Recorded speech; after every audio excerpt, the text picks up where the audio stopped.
Welcome guys, WWDC 2020 just finished and there were some really interesting announcements, especially about iOS 14. There were quite a few announcements or features announced for iOS 14. So we're going to take a look at 5 of the top features for Apple's newest iPhone operating system.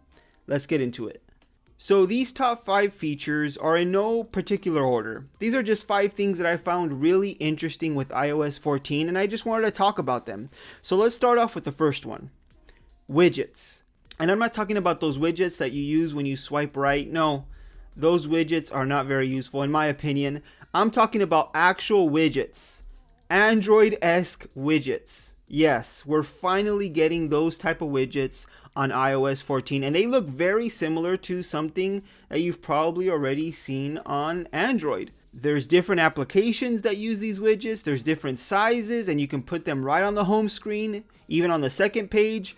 It allows you to really customize how your iPhone looks and it's very similar to Android. If you're an Android fan, this is going to look very similar. And finally, iPhone fans can say that they have widgets, actual widgets. Another cool feature is an app drawer. Yes, another feature that Android users have been using for a long time can now be found on the iPhone.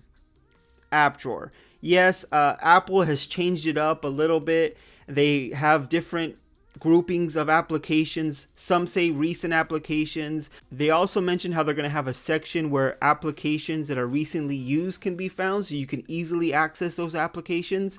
Really, it's just another feature that Android users have had for a long time. And yeah, it looks like it's going to be useful for some iOS users. You can also search and get a full list of all your applications in alphabetical order, which is nice. Feature number 3 for iOS 14. Picture-in-picture. Now stop me if you've heard this feature on another operating system before.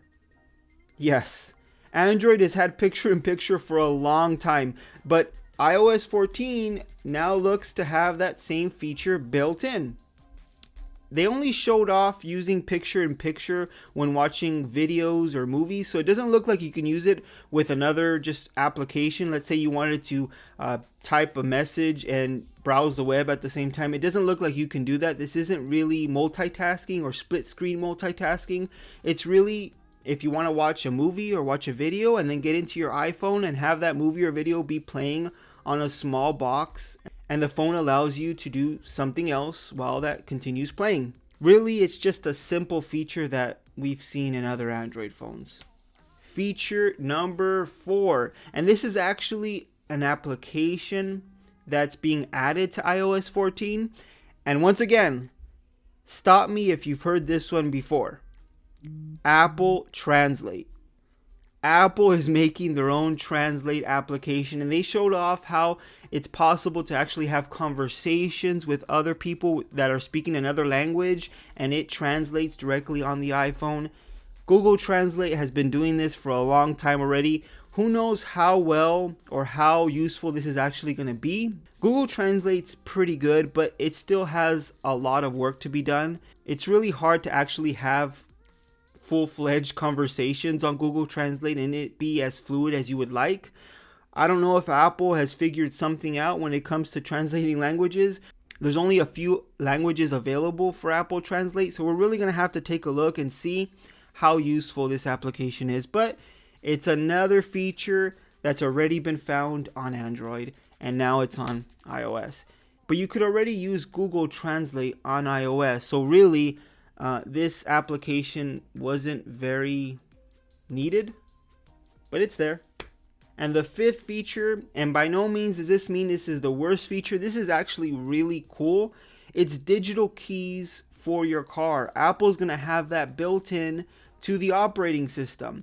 Now, it's only available according to Apple on the BMW 5 Series to begin with. And they'll begin to roll that out to other vehicles, other manufacturers as time goes on.